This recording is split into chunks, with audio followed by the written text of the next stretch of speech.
participate in the discussions of public importance on the NLDB Act. You have given enough time to doctors. Both of us are from the legal background. I hope I'll speak on your behalf also. You'll give me sufficient time. Since the House is very dense, the topic itself is serious. Definitely, it is expected to be dense. So let me start with a humorous quote. Winston Churchill. He was the Prime Minister during the Second World War. In one evening, he approached a lady, of course, after consuming liquor. And the lady replied, he proposed her. Then the lady said, "You are drunk, Mr. Churchill." Then what Mr. Churchill replied to that lady speaker, that I am drunk tonight, but tomorrow morning I'll be sober, but you'll still be ugly. Speaker, sir, this topic is very dear to my heart, like the Naga political issue. I was president 2003-05 NSF, and I opened debate with the students group and with the NBCC also. This has to be debated very thoroughly. That was 21 years back, 2003. Today I'm in this house participating, and therefore I wanted to be consistent where I stood. So therefore, this topic is not new for me, and I'm interested. And I've suggested this debate even in the last house. I'm happy that everyone has participated. The doctor's language, it's very difficult to understand their language, but I think they have also given their inputs. In 1989, when we passed this law, the world was also having a lot of history. You are aware that in 1989, George H.W. Bush was taking over as president. Margaret Thatcher was completing 10 years in the office as prime minister. Then what happened? In Iceland, 1989, they were lifting the prohibition. So it is called a beer day, lifting the prohibition in Iceland. But on that year, we were adopting an act, passing a resolution in the House, prohibiting sale, consumption of liquor. Let us now examine from the legal aspect. They have taught us, they have lectured us from the medical point of view. If you see the world history, no country, no states, Speaker sir, have succeeded in executing and implementing Prohibition Act, including the most advanced country like United States, 300 years advanced than us. They have also tried from 1920 to 1933, when Woodrow Wilson was the president. At a later stage of his tenure, the Prohibition Act was enacted. Then succeeded by another 3 presidents. They tried, so during President Hoover's time, Harvard Hoover, they were compelled to lift the prohibition because a lot of gangsters, mafia, drugs, business, all this were mushrooming. It was not helping the citizens of the United States. And as previous members have also mentioned, our Christianity, our Baptist, especially Christianity, comes from America. We are no different from them. The American Christians and Naga Christians cannot be different. I have directly encountered, debated with the NBCC officials during my presidency. One of their arguments was that the metric result has drastically reduced because of non-prohibition. I said, well, then after the enacting 1989 Act, what was the improvement? Now the times have changed. In 1989, of course, it would be relevant. It would have been relevant, passing the act, because of the abuse of alcohol. And everyone has mentioned that time it was relevant. 34 years back. Exactly today is 34 years, 4 months after enacting this act. So 34 years ago, the NLDB Act was relevant. But Speaker sir, after 34 years in 2024, it is no more relevant. And it is a time-tested law, which we have learned from the most advanced countries. No, this law has not been a successful one. I am from a legal background, you are also from that background. And you are fully aware of it, Speaker sir. Even if we try enacting a stringent law, more stringent this one, it is not going to be successful. We cannot blame the present government, present chief minister. It was enacted when he was not chief minister, when we were not in the government. Every chief ministers have tried. Every presidents in the US have tried. 4 presidents. They could not succeed, even in other states. Therefore, in my humble submission and opinion, the doctors have briefed us, lectured us on the health hazard point of view. Yes, that is also important. I would like to emphasize more on the economy. Every day we talk of young people. Our young people, after getting education, degree, people are going outside the state looking for job in the company, which in the recent past also we have seen a lot of people being caught. Our youth being caught in working in some of the companies. Those are called fake companies. So how do we engage these people without resources, without revenue of our own? And how long can a state run a government without having a revenue of our own?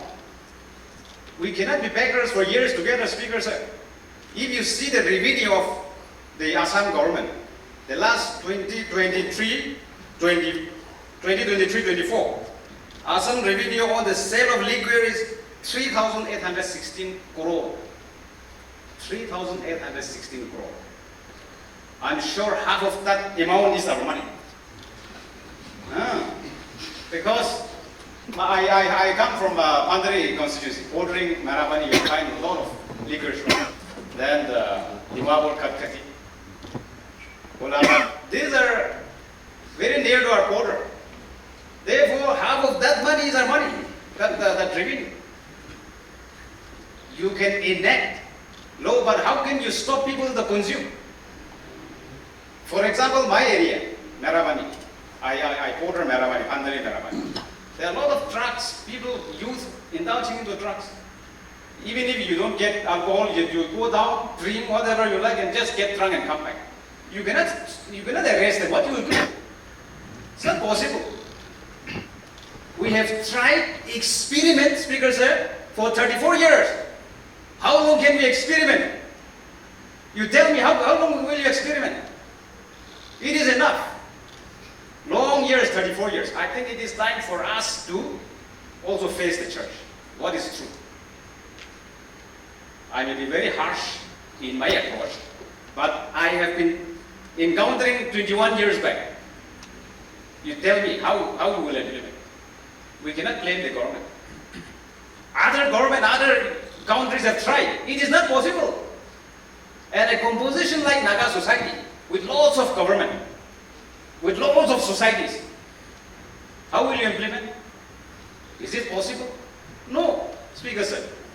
And therefore, yes, we have opened the debate today. I am really happy that this debate must go on, but I would suggest that the government give some options. Give some options that whoever, the community or the districts or the areas, wherever they want, whoever wants to lift this prohibition, or rather give permission, a permit to open a legal license for sale or consumption or for procuring. I think that option has to be explored by the government. In the meantime, government can also say that constitute a committee comprising of various experts, also pick up someone from the alcohol ethic, present alcohol ethic, those who have undergone and the abuse, and also they can suggest better avenues for us. So a committee which can comprise of experts and also can guide the government that, okay, how do we regulate it? Regulate it in a sense, regulated form of prohibition, in a sense that this much volume of liquor can be sold, this much volume of liquor cannot be sold. So many ideas can come in if we all can put our heads together. If you see the Nagaland Total Prohibition Liquor Act, Speaker sir, in the section 17, permission to use or consumption of liquor in mess and canteens of armed forces. There is an exemption. Now, okay, if Nagas get independent, we will have our own army. That is altogether different issue. But so long as we are within the Union of India, we have Assam Rifle Corps, we have paramilitary presence in our state, we have border security force. How can you stop the forces of the government of India to come and settle in the state of Nagaland? So there is an exemption where the sale of liquor, the purchase, use or consumption of such liquor in the state to the members of the armed forces and paramilitary forces in their mess and canteens. And even if we enact a loudspeaker here, we cannot prohibit these people. These are under the direct control of the government of India. So it is the alcohol is readily available. Some of our friends have talked about pawn shops, selling uncle chips, selling juice. These are actually all liquor shops. Forget about that. But legally authorized shops are where? The canteens of these paramilitary forces. Because the law cannot prohibit them so long as we are within the Union of India. It is not possible. So therefore, in any case, there is no mechanism to very comprehensively check flow of liquor in our state. And therefore, in any case, we must advocate a mechanism how to regulate. And the church and individual, whoever are against this, should also give the government an opportunity.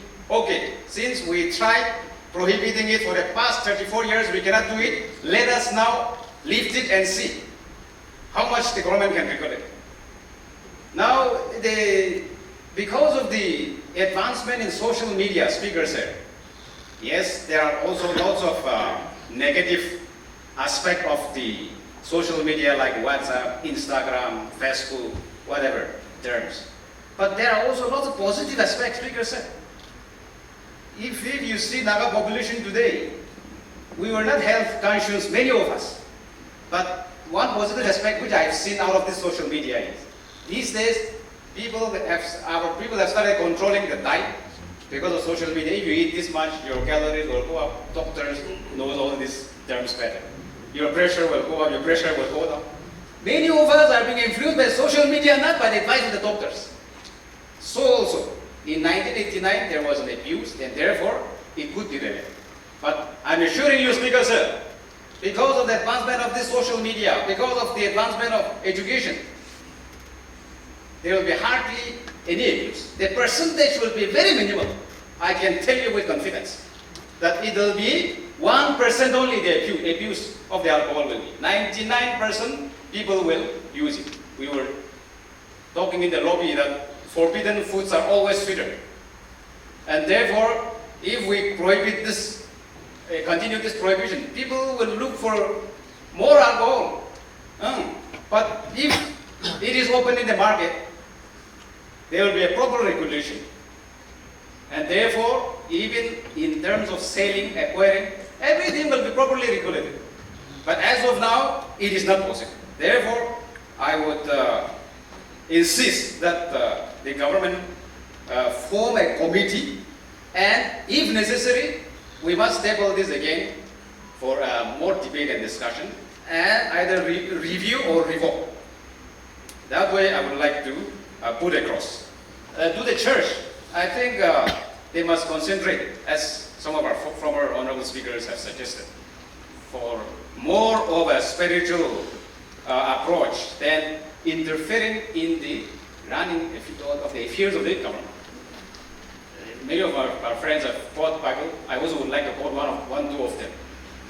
You will find in the scriptures in Mark, Luke, where when the Pharisees asked Jesus whether they'll pay tax to the Caesar, then Jesus was asking, whose head was there in that denarius, the rupee?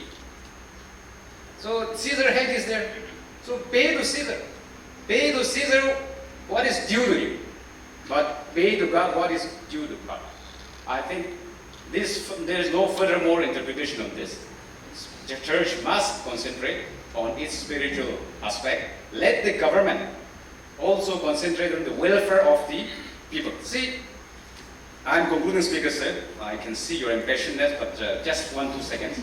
In the statement issued signed by a lot of church executive secretaries, individual reverends, there's one sentence: the majority's welfare should always be prioritized in any decision-making process. There's one statement which they have issued. It's a very long statement. I'm not interested to read it. So I think we are talking of majority's interest in prioritizing where the government is in the decision process. It has become majority's interest that this act be do away with.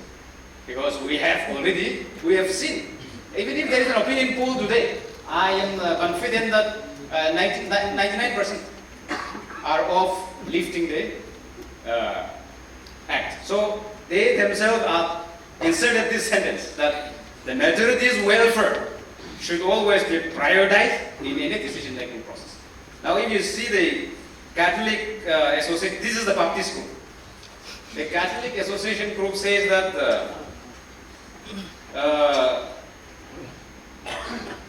reduction of supply and reduction of demand. This is their the whole central idea of their write-up. Reduction of supply and reduction of demand. I think this is also a very positive approach. We are not saying that we will do it randomly, but this is the way that the church are expected to approach, in which way they can give a good feedback to the government, but not in the way of protest or threatening or blackmailing us. I think we all are Christians, we all are part of the church, but we have to call a spade a spade. Let me conclude with, since I've started with Winston Churchill, when he was asked, what do you mean by whiskey? I just read out the relevant one only, it's a very long one. If you mean that evil dream that topples man and woman from the pinnacles of righteous and gracious living into the bottomless pit of degradation, shame, despair, helplessness, and hopelessness, then, my friend, I am opposed to it with every fiber of my being. However, you know, Winston Churchill is a Nobel laureate. He's known for his literature.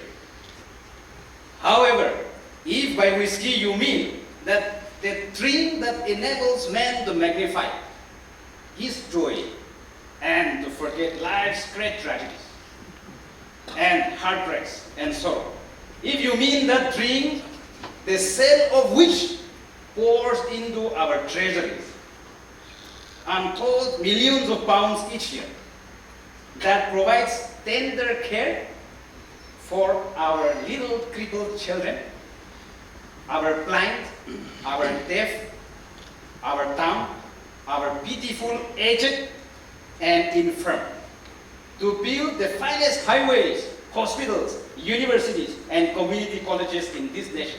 And, my friend, I am absolutely, unequivocally in favor of it. See, how can we forget revenue? There will be enough revenue. And we will be building, without depending on the government of India, a lot of facilities for our aged, for our children, for our women, for our disabled. So many things can be done out of this. Therefore, it is my humble submission that, yes, debate must continue, but in any case, we cannot go on with this act any further. There has to be a review on this, and I'm suggesting this at the expense of risking repetition again, that whichever district community wants, let us have an opinion poll, and also form a committee, a very big committee to study into it. And I'm sure the committee will recommend that it is not possible to implement effectively. Thank you, Speaker.